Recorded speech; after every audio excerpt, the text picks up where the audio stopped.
Hello everyone, this is Yoshi542, and today we will actually be going over a replay with AC46.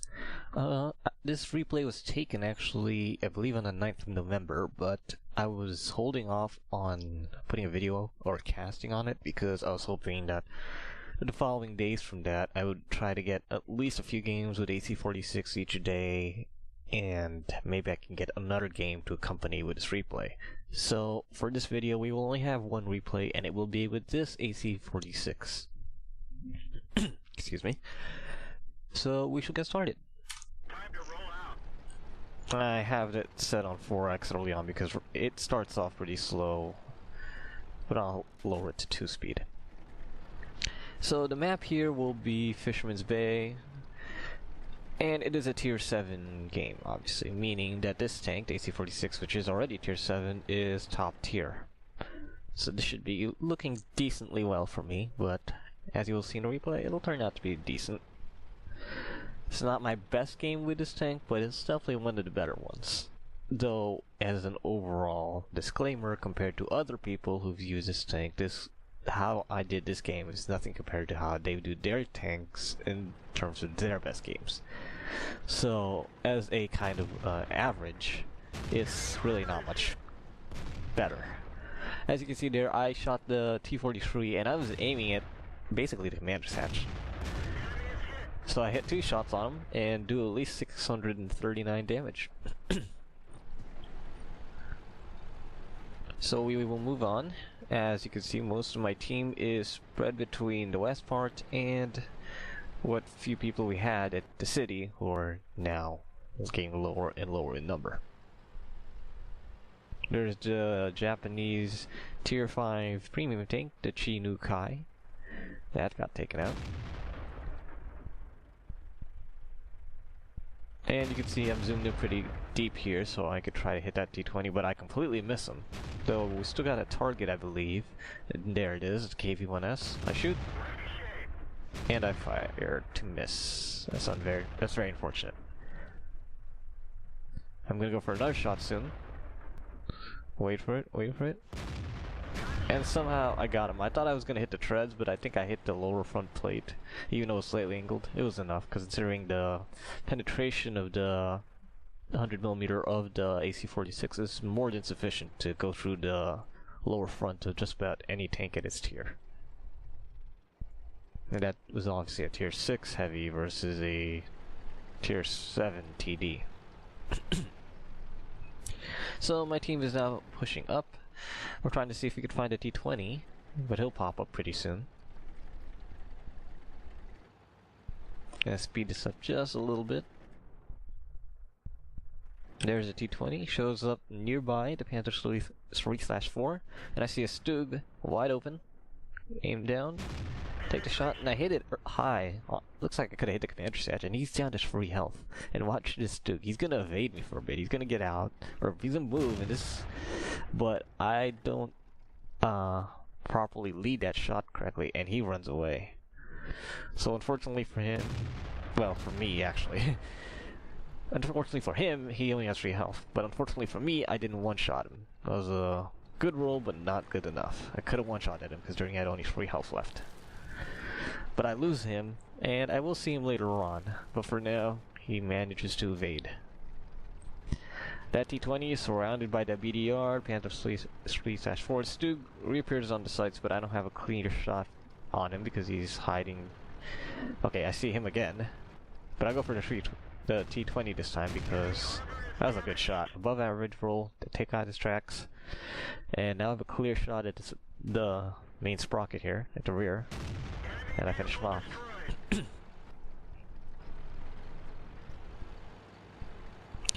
I'm still moving forward.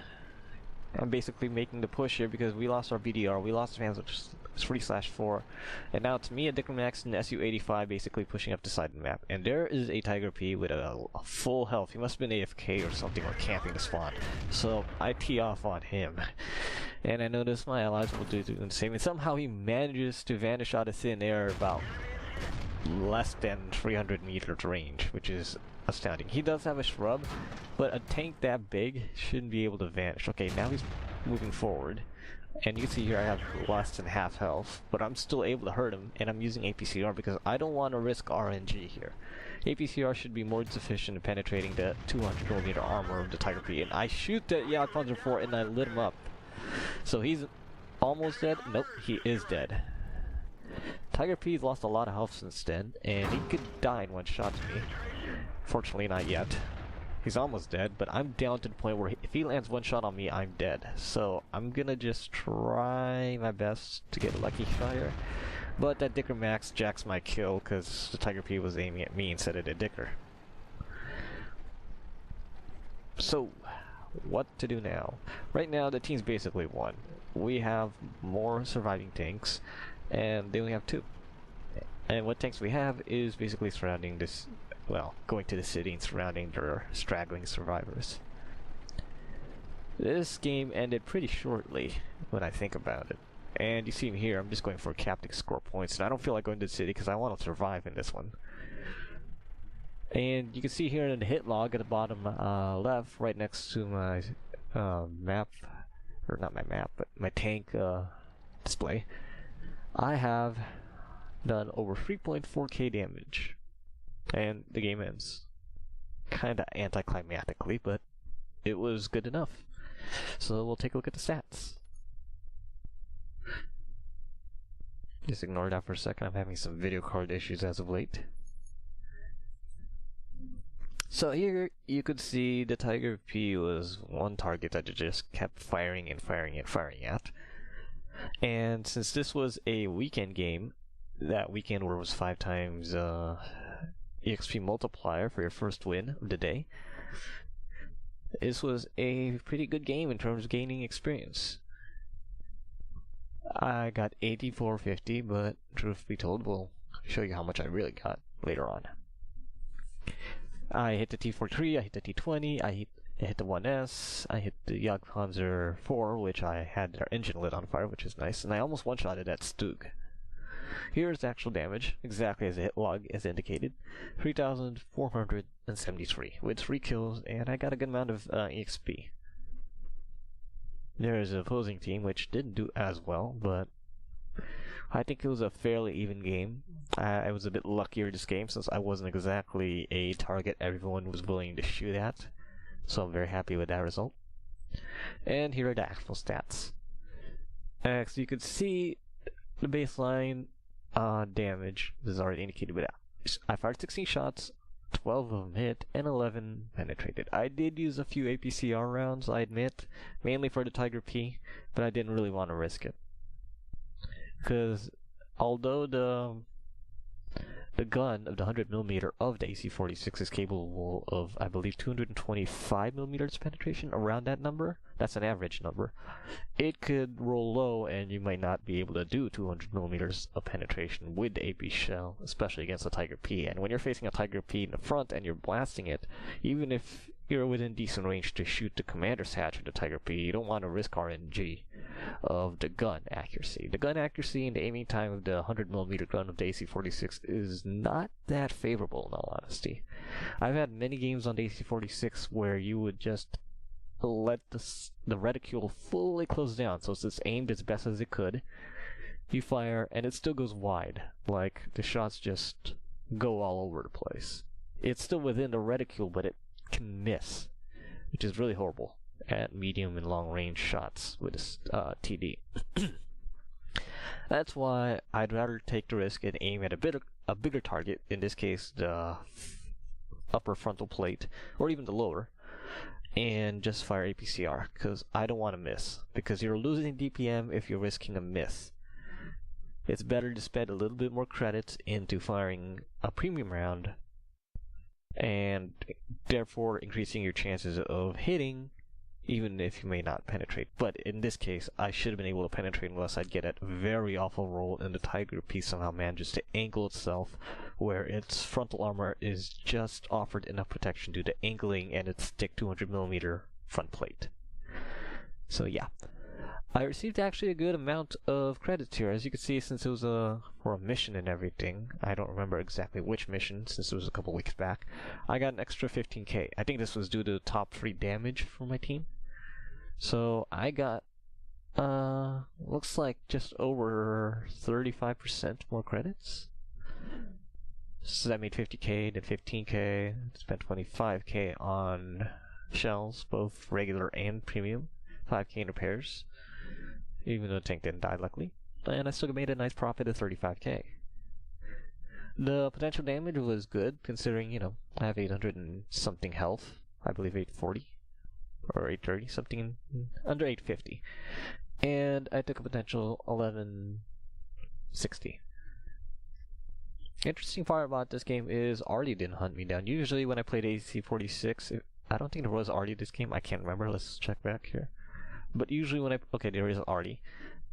Usually when I played AC46 and if there's Artie in an enemy team, I'm not gonna say I'm the first person to get targeted and killed, but I am a popular target. Maybe because people see my win rate, they see this tank, they think, okay, this thing has really awful sides and rear armor, and its top armor is flat, so it's easy to kill when they have a clear line of sight with artillery to hit it. You know, stuff like that. Excuse me. Almost easy to kill, say, an open top compartment like the Dicromax, the Hellcat, the Wolverine, tanks like that. Okay, so I believe that is everything to go over with this TD for the replay. I can say that playing this tank, as you can also see in the screenshot here, this is the thing I got for my crew. All of them are camo based. I have a camo net, as you saw in that replay. And I think the tank is okay, but I have some really bad luck with it. It could be a better tank, in my opinion, because of the two main weaknesses of it, which is the two massive bulges up top. One for the commander stanch, and I believe one is for the radio operator. Those things are very easy targets since they're fairly large, and the tank is much taller than its successors in the AC48, the AMX FOC, and the AMX FOC 50 155. All those tanks are much shorter in height. They're much more compact, so they can hide better, and their frontal armor is practically troll level, since you could fire really high penetration premium rounds at the frontal armor of the AC48, the FOC 155, and they would actually bounce, and you'd be wondering, how is that possible? Here, this is not really the case. I don't find myself in a situation where I could face tier 7, tier 6, even some tier 5 tanks, and they shoot me frontally, and oh ha, I bounced. No, it's not that situation. They can penetrate me very easily with AP or APCR because of the massive weak spots, and the frontal armor is kind of unreliable. But having said all that, it could be a decent tank, but I don't like it. That's why when I do play it, I just want to try to get wins as much as possible, get as much XP, that way I could go straight to the AC48 and probably experience a much better tank overall. Better mobility, much lower profile, much smaller weak spots, and obviously the good 120mm gun, which is the final gun on it, which will also be used on the AMX 50 FOC, not 155. Okay, so that ends today's replay overview of the AC46. I am sorry I only had one replay, but I tried to make the replay decent, even though the game was taken well over a week ago of this cast. Maybe if I get another one, I'll put it up in another video, but for now, I really can't do much else. I get too many bad games with this tank. Either I die really early and I hardly do any damage, or if I do a decent game where I can do over 2,000 damage, it's not exactly worth casting. I'm better off just casting other games, or other rounds of other tanks, and so on and so forth. Speaking of which, if those of you who have actually go to my channel and saw my post, I didn't not get a capture card. I did say I was going to get one, but I think I'll wait till Black Friday or after it to see if I can get something like an AverMedia Live Gamer HD or AverMedia Live Gamer Portable, whatever. And if they are, you know, a decent price, I'll buy it. But for now, I'll probably just stick to doing World of Tanks replays, because my main purpose is I want to do other games, not just World of Tanks, like Battlefield 4, Arma 3, stuff like that. Arma 2, even DayZ, you know, a bunch of other games. But I want to stick to World of Tanks because it's very easy to do casts with, because I have the replays that, basically I can save and replay over and over. I can go backwards, forwards, there's a certain level of controllability within the replay viewer of World of Tanks. So I will be doing World of Tanks replays, mainly, until I get a capture card, and then once I get a capture card, have that set up, do this and that, I will do gameplay commentary, my own gameplay commentary of Battlefield 4 and other games. But for now, we will stick with World of Tanks because it's fairly easy. Okay, this is Yoshi502. I am done for today, and if you liked the video, please like, comment, and subscribe. Thank you.